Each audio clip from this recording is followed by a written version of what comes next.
Nang sobrang init na ang araw, ay bumalik na sila ng resort. Bakit mo nga pala alam na nandito ako sa Maldives? Tanong niya kay Lennon. I have my ways, love. Nakangiting sabi nito sa kanya saka siya kinindatan. Napaisip tuloy siya. Wala namang nakakaalam na aalis sila ni Patrick kung hindi ang mommy at daddy niya lang. Si Patrick at Almaro. Hindi naman pwedeng si Almaro ang magsasabi dito dahil galit ito kay Lennon. Magkahawak kamay silang naglalakad papunta ng restaurant. Magla-lunchtime na kaya doon na sila dumiretso. Para talaga silang totoong magjowa sa inaakto nila. Alagang-alaga siya ni Lennon. By the way, love, I hate it when you wear something like that. Parang madami akong madudukot na mata ng mga lalaki nakatingin sa'yo. Napatawa siya sa sinabi ni Lennon. Naka-crop top at maikling shorts lang siya sa araw na yon. Yung shorts niya na konti na lang ay kita ng pinakatago-tago niya. Napansin niya na madami mga foreigner ang nakatingin sa kanya kanina kahit pahawak-hawak na siya ni Lennon. Parang pinapaalam nito na pagmamayari na siya nito. Well, deal with it. This is me now, the new Cindy version 2.0. Love naman, baka lagi naman ako mapapaaway niyan. Wala ka nang magagawa, you change me. Kaya kung aalis ka ulit sa buhay ko, it's not my loss, it's yours. Proud na sabi niya pero ang totoo, hindi niya din naman kaya na iiwan siya ni Lennon. No, you're mine at walang makakaagaw sa'yo sa akin. Napangiti siya sa narinig mula sa nobyo. Takot din itong mawala siya ulit. Parehas lang sila ng nararamdaman. Nang matapos na silang mag-lunch ay bumalik sila ng kwarto niya. Saan nga palang room mo? Tanong niya kay Lennon.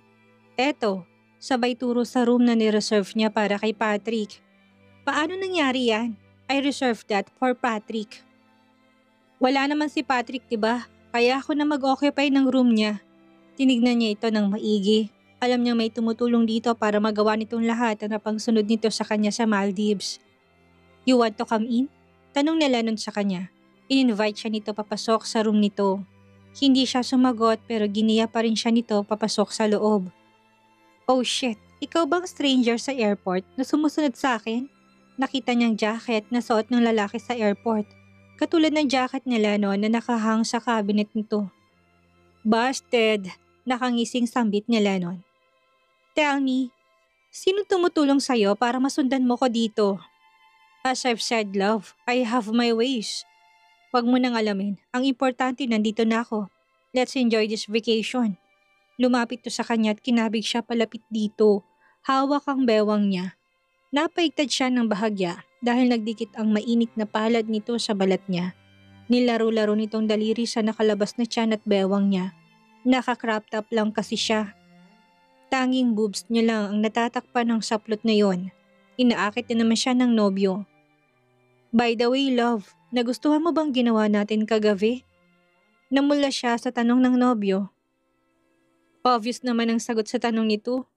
Hindi naman may pagkakaila na sobrang nagustuhan niya yon kagabi. First time na nangyari sa kanya yon, kaya parang gusto niyang ulit-ulitin. Pero hindi siya sumagot. Nakakahiya kapag aamin siya. Tara na, ligo tayo sa beach. Pag-iiba niya ng usapan. Kumawala sa pagkakayakap nito sa kanya at pumasok sa sarili niyang room. Naiwan si Lennon sa kwarto nito. Pagkasara ng pinto ay sa kanya hinabol ang sariling hininga.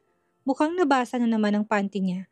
Mukhang mapapadalas na ito sa pang-akit sa kanya, lalong-lalo na't sila lang dalawa ang nandoon sa Maldives. May naisip siya na kalokohan. Hinanap niyang isa pang skimpy swimsuit na binili nila ni Pat. Color white naman yun, napangiti siya sa naiisip na kalokohan. Si Lennon naman ang aakitin niya. Tingnan ko lang kung hindi luluwang mata mo kapag nakita mo ko mamaya. Napangiti siya sa mga naiisip. Sinuot niya ang swimsuit at tiningnan muli ang sarili sa wall mirror. Perfect. Napangiting sambit niya sa sarili. Maya-maya pa'y narinig na niyang kumakatok sa Lennon sa pinto niya. Pagbukas niya ay napanganga ito. Sandali itong hindi nakagalaw sa kinatatayuan. Let's go? Pukaw niya sa binata. Talagang ginagalit mo ko, Cindy. You can't wear that outside. Why? Wala na akong ibang swimsuit na dala. Puro ganito lahat. Tuluyan na itong pumasok sa kwarto niya at sinilis siya ng halik. Pinagala na naman ito ang kamay sa halos hubad na katawan niya. Kapag hindi ako nakapagtimpi, ma-rape talaga kita. Eh di gawin mo, biglang sagot niya. Shit, did I said it out loud? Sa isip niya lang dapat yun. Tinignan siya nito ng mata imtim. Wag mo kong subukan, Cindy. Kagabi pa ako nagtitimpi sa'yo. Natawa siya sa sinabi ni Lennon. Oo nga naman, siya lang ang masaya kagabi. Come on, let's swim. Sabi niya sabay kala sa pagkakayakap ni Lennon, saka lumabas ng kwarto niya. Cindy, come back here. You can't go out wearing only that. Habol ni Lennon sa kanya pero tumakbo na siya palayo, kaya wala nitong magagawa. Sinara na muna nitong kwarto niya bago sumunod sa kanya. Pinagtaguan siya ni Lennon kaya palinga-linga to habang hinahanap siya. Nagtago siya sa likod ng puno ng nyog. Natatawa siya habang naiinis na ito kakahanap sa kanya. Nang makita siya nito ay tumakbo na naman ito palapit sa kanya, kaya tumakbo ulit siya para hindi siya mahabol ni Lennon. I'm coming! Sigaw nito sa kanya. Come and get me! Sigaw niya naman dito.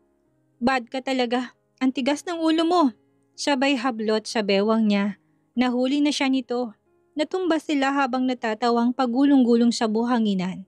Nagtamang mga mata nila. Bad girl ka, Cindy. Hindi ka na nakikinig sa akin. Sambit nito sa kapinisilang ilong niya. Natawa siya sa ginawa ni Lennon. Maya-maya pa'y bumaba ang labi nito sa labi niya habang nakapatong to sa kanya sa gitna ng resort kung saan madaming nakakakita sa kanila. Mga halikan na naman siya nito. Lennon, madaming nakakakita sa atin. So what? Mabuti nga yun at makita ng mga lalaki niya na akin ka na. Napag-aari na kita ng sa gano'n na hindi na sila magtangkang lumapit sa'yo. Kinilig naman siya sa sinabi niyo ni Lennon. Tuluyan na siyang sinil ng halik ni Lennon sa gitna ng resort na yon. Pinaglakbay na naman ito ang kamay sa katawan niya. Hinuli niyang kamay nito para pigilin to sa ginagawa. Lennon, please stop. Madaming tao. Ngumisi ito. Sorry love, nadala lang ako. Now you know kung bakit ayaw ko na nagsusuot ka ng mga ganyang saplot. Nadedemonyo ako. I love you, Cindy. Sambit nito sa kanya habang nanatili sila sa ganong posisyon. Hindi pa din to umaalis sa ibabaw niya. Mabuti na lang at nasa ibang bansa sila, walang nakakakilala sa kanila.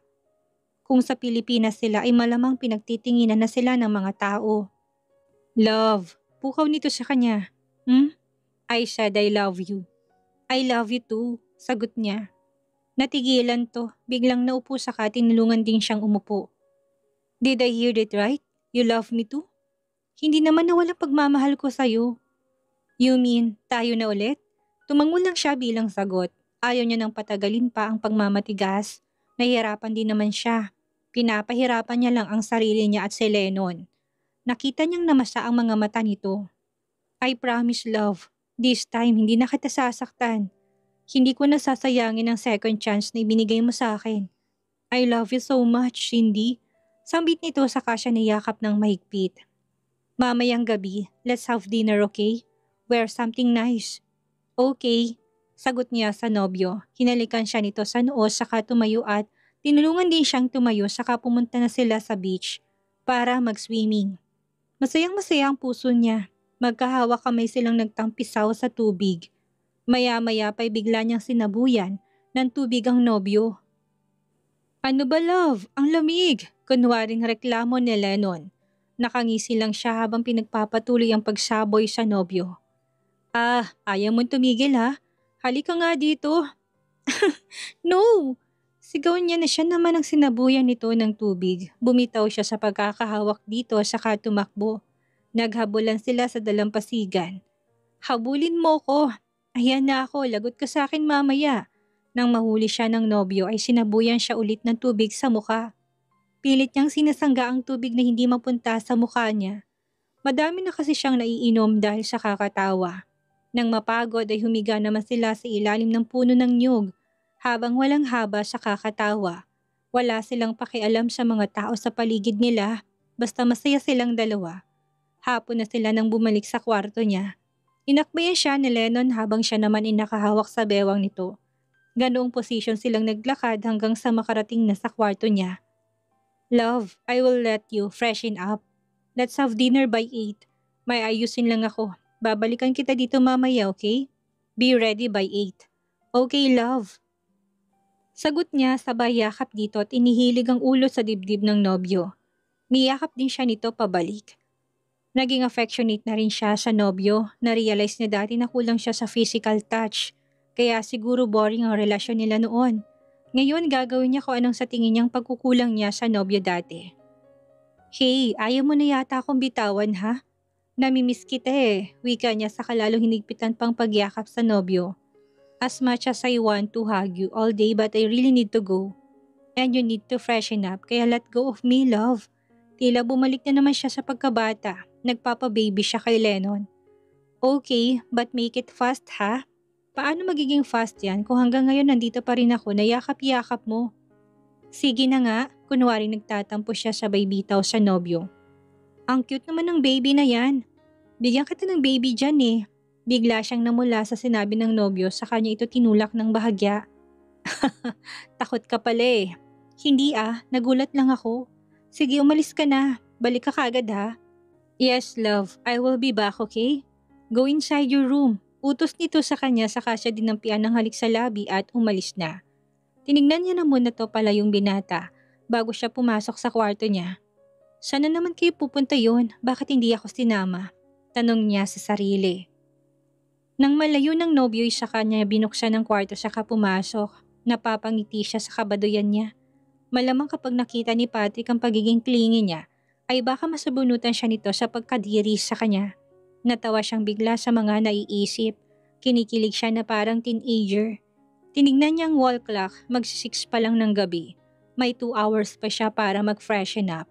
Pumasok siya sa banyo para maligo. Pagkatapos ay binuklat niyang maleta. Maghanap siya ng magandang damit. Mabuti na lang at pinilit siya ni Patrick na magdala ng iba't ibang cocktail dresses sakali daw na may mag-aya sa kanya ng date ay may maisusuot siya. Napangiti siya. Magde-date sila ni Lennon mamaya. Nakita niyang white lace dress na binili nila ni Pat noong nasa isang sikat na boutique sila. Bagay daw yon sa kanya. Mababa ang v-neck na yon kaya sexy siyang tingnan sa damit na yon. Above the knee lang din ang haba nito kaya ma-emphasize ang mga long legs niya. Napangiti siya ng mga naisip, malamang ay magagalit na naman si Lennon sa kanya kapag nakita siya na suot ang damit na yon. Masyado rin kasing revealing yon. What can I do? Iba nang sindi ngayon, naitapon na niyang mga manang niya na damit at pinalitan niya na lahat sa tulong ng baklang si Patrick. Natawa siya. Nagkaroon tuloy siya ng personal stylist sa katauhan ng kaibigan niya. Naalala niya si Patrick. Umaasa tung uuwi siya sa araw na yon pero hindi siya natuloy. Wala sa kanya ang passport niya. Tinago ni Lennon. Saka ayaw pa rin naman niyang umuwi. Tatawagan niya na lang ito bukas. Pagkatapos niyang magbihis at naglagay ng konting makeup sa mukha ay tinignan niya ang sarili sa salamin. Napangiti siya na makita ang sarili. Ang ganda niya, bagay na bagay sa kanyang damit. Paikot-ikot pa siya sa harap ng salamin nang biglang may kumatok sa pinto. Malamang ay si Lennon na yon. Nakangiti siyang binuksan ng pinto pero nadismaya siya nang hindi pala yun si Lennon. Sinipat niyang lalaking nasa harap niya. Malamang ay crew ito ng resort. Naka-uniform kasi ito ng restaurant na pinagkainan nila kanina ng lunch. Hi Miss Cindy, Mr. Lennon Falcon is waiting for you at the restaurant. I'm here to fetch you. Wika ng crew sa kanya. Oh, thank you. Samit niya sa crew sa kasinundan na ito sa paglakad. Ano naman kayang pakulo ng nobyo at pinasundo pa siya? Bakit hindi na lang itong nagsundo sa kanya? Nagtataka man ay sumunod na lang siya sa lalaki. Pagdating niya sa restaurant ay nagulat siya, parang wala namang tao. Madilim ang lugar at puro kandila lang ang nagbibigay ilaw sa lugar. Pinagbukas siya ng waiter. May mga nakakalat na rose petal sa sahig. May mga scented candles din na nakasindi sa iba't ibang parte ng restaurant. Namamangha siya sa ganda ng setup ng lugar. Napaka-romantic. Nilibot niyang tingin sa paligid. Hinahanap ng mata niyang kinaroroonan ng nobyo. Maya-maya pigini siya ng waiter kung saan naroon si Lennon. Nang makita siya ng nobyo, tumayo ito, lumapit to sa kanya. Binigyan siya nito ng isang bouquet of long stem roses at giniya pa upo sa table na naka-reserve sa kanila. Naka-white polo shirt naman ito to white short. Sinipat niyang nobyo. Bagong ligo naman ito. Ibig sabihin ay galing din ito sa kwarto. Bakit pa siya sinabay papunta doon? Pang-mysterious din itong jowa niya napangiti siya. "Hi love," sambit nito sa kanya sabay halik sa pisngi niya. "You look like a goddess in that dress but then again too much skin." Nagsalubong na naman ang kilay nito. Natatawa siya sa inakto ng nobyo. Hindi pa talaga ito nasasanay sa bago niyang image. "Sarado bang restaurant? Bakit walang customer?" Tanong niya kay Lennon. Silang dalawa lang kasi ang nandoon. Nagkibit balikat lang ito pero hindi siya sinagot. Pag-upo nila biglang may lumapit na waiter, dala-dalang pagkain nila. Nag-order na pala ito para sa kanila. Grilled steak and asparagus with mashed potatoes ang sinerve sa kanila. Ang isang waiter naman nagsali ng red wine sa wine glass nila. Sweet. Nakangising sambit niya habang nakatingin sa nobyo. Impressed? Tanong naman ni Lennon sa kanya. Malapad ng ngiting inalay niya sa nobyo bilang sagot. Habang kumakain sila biglang may lumabas na mga nagva-violin. "You did all of this, love?" Tanong niya sa nobyo habang kumakain. Ito palang pinagkaabalahan nito kanina nung iniwan siya sa kwarto niya. Pinareserve kong buong restaurant para walang istorbo sa atin. Kinikilig ako. First time natin gawin ito at gagawin ko ito palagi para sa'yo. Lagi kitang iso-surprise. Parang namasana naman ang mata niya sa sinabi ng nobyo. Nag-i-effort to para sa kanya. Ramdam niya talaga na mahal siya ni Lennon. "Can I have this dance?" Tanong ni Lennon sa kanya. Hindi na ito hinintay ang sagot niya. Tumayo ito, tinawakan ng kamay niya para tulungan siyang makatayo. Nilagay nitong kamay sa bewang niya, saka nilagay niya naman ang kamay sa balikat ng nobyo. "Nagustuhan mo bang surprise ko sa'yo?" "Yes, love. Ang ganda. Thank you." "Naalala mo ba kahit ang pag-announce ng engagement natin ay si Papa ang gumawa?" Sambit ng nobyo habang hawak ang bewang niya. Sumasayaw sila sa tugtog ng violin. "Oo nga, sa birthday ng kambal. Wala talaga tayong memories ng relationship nating hindi connected sa negosyo. Lahat puro negosyo."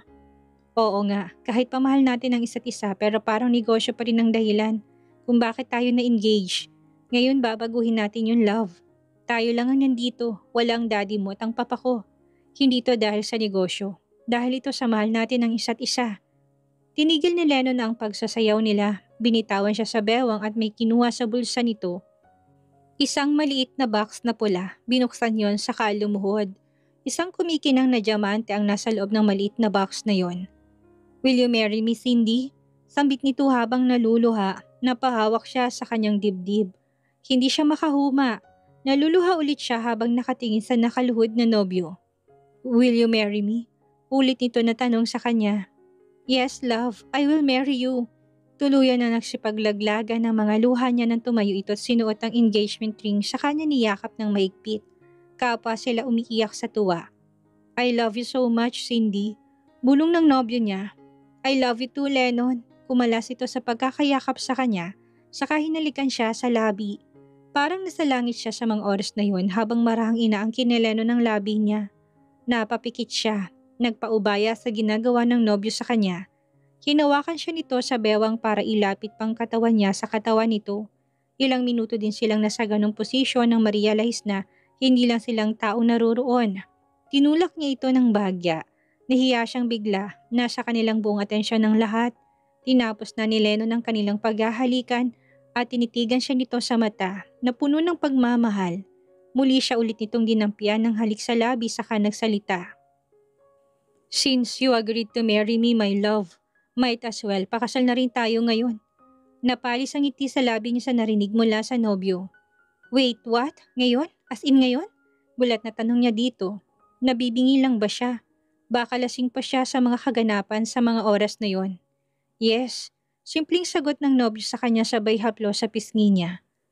"Nagmamadali ka ba? Baka nabibigla ka lang, love." "Medyo nagmamadali nga ako, love. Alam ko, galit ang mami mo sa akin. Baka mapurnada pang kasal natin kapag sa Pilipinas pa tayo magpakasal. Don't worry. I will marry you again kahit saan mo pa gusto. Pero ang gusto ko ay makasal na tayo ngayon." Muling sumilay ang ngiti sa labi niya nang marinig ang rason ng nobyo. Napangiti siya. Kinda sweet. Engagement and marriage at the same time. And don't forget the honeymoon later, love. Dagdag ni Lennon sa sinabi niya sabay kindat sa kanya. Bigla siyang namula. Ah yes, honeymoon sa isip niya. This is it. Excited na natatakot siya. Ngayong gabi na siyang mawawasak. Wawasakin na ni Lennon ang pagkababae niya. Winaksi niyang mga kamunduhang naiisip na may pari na pumasok sa restaurant. Totoo ba, Lennon? Tototohanin mo na maikasal tayo ngayon? Hindi pa rin siya makapaniwala. Yes, totoong pari yan. Legit na magiging kasal natin, love. Hala, totoo ba? Bigla siyang kinabahan. Hindi nga nagbibiro si Lennon, may pari nga. Nakapag-isip-isip siya. Sa kalaunan ay pumayag na rin siya sa trip ng nobyo. Total, ito rin naman ang matagal niya ng gusto, ang maikasal kay Lennon. Magkahawak kamay sila. Hinawakan siya ng mahigpit ng nobyo na para bang ayaw na siyang bitawan nito. Can we start the ceremony? Are you sure you want to do this, Miss Cindy? Tanong ng pari sa kanya, mukhang stricto to pero mukha namang mabait. Yes, father, nagalangang sagot niya. Your boyfriend did not force you to do this? Dagdag pa na tanong nito. Tinignan niya na muna ang nobyo na parang naghihintay din ang sagot niya. Parang natatakot din ito sa magiging sagot niya. No, father, he did not force me to do this. Nakangiting sambit niya habang nakatingin kay Lennon. Pinisil ni Lennon ang kamay niya nang marinig ang sagot niya. Tila nabunutan din ito ng tinik sa dibdib. Ngumiti ang pari sa kanilang dalawa. Okay then, let's start the ceremony. Hindi niya masyadong naintindihan ang mga sinasabi ng pari. Nasa ibang dimensyon ang pag-iisip niya. Madaming pumapasok sa utak niya. Iniisip niya kung anong magiging reaksyon ng mommy at daddy niya kapag nalaman na nagpakasal siya kay Lennon nang walang basbas nila. Iniisip niyang magiging reaksyon ng mga kaibigan niya si Almaro at Patrick. Umalis siya sa Pilipinas na galit sa lalaki. Babalik siyang kasal kay Lennon. Iniisip niyang magiging honeymoon nila mamaya. Ready na kaya siya? Ready na kaya ang katawan niya? Ah, bahala na. You may kiss your bride, Mr. Falcon. Sabit ng pari sa kanila. Bigla siyang nagising sa katinuan, tapos na pala ang kasal. Humarap si Lennon sa kanya. You're officially Mrs. Falcon, my love. I love you, Mrs. Cindy Falcon. Sambit nito sa kanya saka siya hinalikan sa labi. Nagpalakpakan naman ang mga taong naroon kasamang mga waiter at pari. Masayang masaya siya sa gabing iyon. Nang matapos na ang kasal ay bumalik na sila sa kwarto. Magkahawak kami silang naglalakad. Tila naglalakad siya sa kalawakan sa sobrang saya. Hindi pa niya lubos maisip na ikinasal na sila ni Lennon. Ano na lang ang sasabihin ng mga kaibigan niya kapag uwi ng Pilipinas? Umalis siyang single tapos bumalik siyang double. Napangiti siya sa mga naisip. What are you thinking, wifey? Tanong ni Lennon habang binubuksan ng doorknob ng kwarto niya. Saka sila pumasok. Humiga silang pareho sa kama at nakatingin lang sa kisame. Para pa din silang nasa alapaap.